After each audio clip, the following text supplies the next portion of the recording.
करून घ्या जाऊन आम्ही काय गुन्हा दाखल होणार दाखल करेल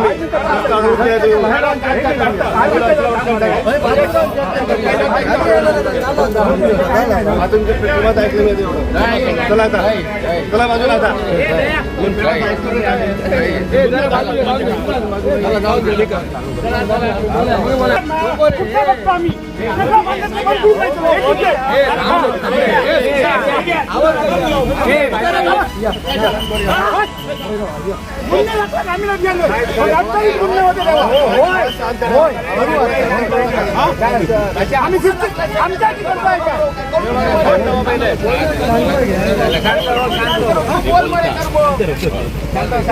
आमचे 4 ते 5 मोठे खड्डे आहेत. इथे एक पडलेला आहे, अलीकडे पडलेला आहे, हा एक पडलेला आहे. सगळे खड्डे भरून जायचे. सगळे तुम्ही आता सांगायला पाहिजे.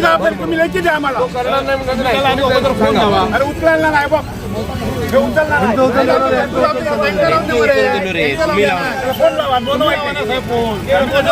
आता तरी कोणी काम घेतलं त्याला बोलवायचं. त्यांची आधी जबाबदारी लिहून घ्या. पावसाचा रोड करून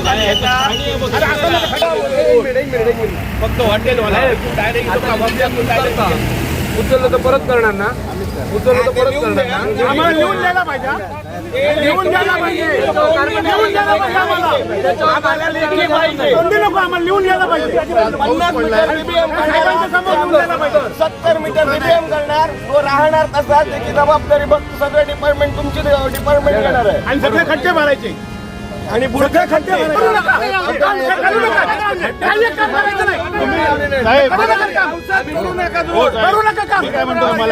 रस्ता बंद करतो आता. आम्ही 2 वर्ष सहन केलं, आणखी सहन करू 2 वर्ष. साहेब 70 मीटर करा प्लस खड्डे पण आहेत ना ते त्यांना सांगू तुम्ही की नाही. 70 मीटर होणार आहे का? राम मंदिर ना साईबाबाच्या मंदिर पासून इथे किती मीटर आहे, किती मीटर आहे बघा. तर त्याच्यात तुम्ही 70 मीटरचा पॅच करणार आहे फक्त. त्याच्यात हे काय रस्ता जाणार आहे का बाकीचं? म्हणून आम्ही काय रिक्वेस्ट केली तुम्हाला, फक्त जे मोठे मोठे खड्डे आहेत ते तरी भरून द्या, ते तरी भरून द्या. तुम्ही तुमच्या कॉन्ट्रॅक्टर काही ऐकू शकत नाही का तुमचा असा? तुम्ही काय 2 वर्षात तुम्ही जाणार गेलं तर क्लॉज आहेत त्याच्याप्रमाणे तुम्हाला 2 वर्ष झाली. 2 वर्ष असं कॉन्ट्रॅक्टरला फोन लावा. प्रोसेस काढून घेऊन करेपर्यंत हे कामही होणार नाही. आम्ही हे रस्त्यावर फक्त लोकांसाठी उतरलेलो आहे. आम्हाला काय होत नाहीये रस्ता उभा करायची. काय जो त्रास होतो ना लोकांना त्याच्यासाठी आम्ही रस्त्यावर उतरलेलो आहोत. रिक्षाला भाडं येत नाही. भाडं नको म्हणून कशाला रिक्षाची वाढ लागते. हा स्थानिक आहे रोज. हा साडेगाव स्थानिक आहे. हा त्या दिवशी पडला खड्ड्यात. आणि हा भाजप कार्यकर्ता, युवा कार्यकर्ता. सगळ्या पक्षातले आहेत लोक. साहेब मी घातली स्वतः 2 गणेश चतुर्थीला दत्त जयंतीला आम्ही केलाय. हे तुम्हाला लाज वाटायला पाहिजे. माहीत आहे म्हणून सांगतात की लाज वाटायला पाहिजे साहेब. तुम्हाला डिपार्टमेंट काहीच डिपार्टमेंट घेऊन घ्यायला पाहिजे साहेब. अर्धा पीडब्ल्यूडी कडे आहे. 50 मीटर तुमच्याकडे 50 मीटरच आहे.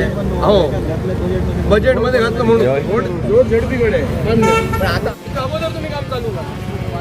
आम्हाला आंदोलन करायची हौस नाहीये. अजूनही सांगतो तुम्हाला, आम्ही फक्त हे लोकांसाठी चालू आहे सगळं. समजलं ना? बांधाचं तुम्हाला माहिती नाहीये बांधा काय आहे ते. जाऊ पहिली रास्ता रोको खूप केली असे नाही. तो आता आपलं नाही.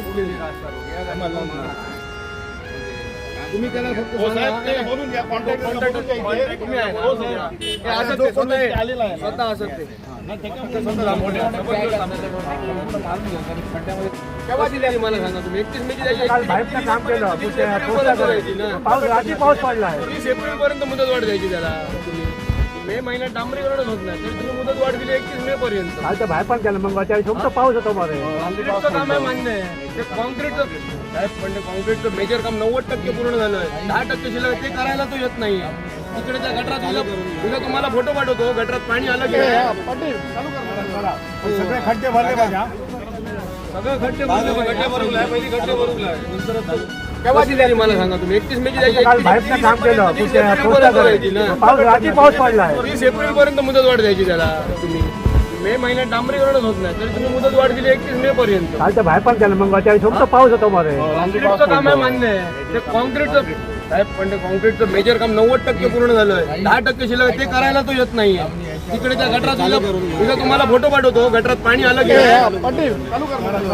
सगळे खड्डे भरले पाहिजे हा. सगळं खड्डे भरवलाय पहिली खड्डे भरवलाय नंतरच. नमस्कार. आज आम्ही ज्याप्रमाणे सार्वजनिक बांधकाम PWD खात्याला जे निवेदन दिलं होतं की 17 तारीख ते 18 तारीखपर्यंत रस्त्याचं काम न झाल्यास बांधा ते रामनगर ते पत्रादेवीपर्यंत 70 मीटर जो पॅच मंजूर होता गेल्या 2 वर्षापासून हे मंजूर असलेलं काम रखडलं होतं. कॉन्ट्रॅक्टर येऊन कुठच्याही प्रकारची दखल घेत नव्हता आणि रस्त्याची एकदम अक्षरशः चाळण होऊन लोकांना नागरिकांना एवढा त्रास होत आहे त्याचा कुठच्याही दखल या डिपार्टमेंटने घेतली नव्हती. त्यामुळे आम्ही रास्ता रोको करण्याचा जो आंदोलनाचा पवित्रा घेतला होता त्यासाठी आज सर्वजण आम्ही एकत्र जमलेलो आहोत. या ठिकाणी आमचं उद्दिष्ट बांदा शहर विकास आघाडीमार्फत हे आंदोलन आम्ही करत आहोत. आमचं उद्दिष्ट एकच आहे की रस्त्याला चांगला झाला पाहिजे आणि जेणेकरून लोकांना त्याचा कुठचाही त्रास होता नाही. आत्तापर्यंत या रस्त्यावर अनेक अपघात घडले अनेक लोक जखमी झाले आहेत गंभीर जखमी पण होऊन बांबोळी येथे पण न्यावं लागलेलं आहे. ते पण डिपार्टमेंटला कधी कर्मचारी पाठवलेले आहेत. तसंच आम्ही त्यांचं अभिनंदन करतो की आमच्या या रास्ता रोकोची दखल त्यांनी घेऊन काम चालू केलं. आम्ही एकच विनंती करतो की आमची मागणी जो 70 मीटर पॅच आहे तो पूर्ण मारून द्यायचा आहे. तसेच जे खड्डे पडलेले आहेत पत्रादेवीपर्यंत ते खड्डे पण बुजवून द्यायचे आहे तरच आम्ही हे रास्ता रोको थांबवणार नाही. अन्यथा आम्ही आज पूर्ण दिवस हे रास्ता रोको आंदोलन करणार.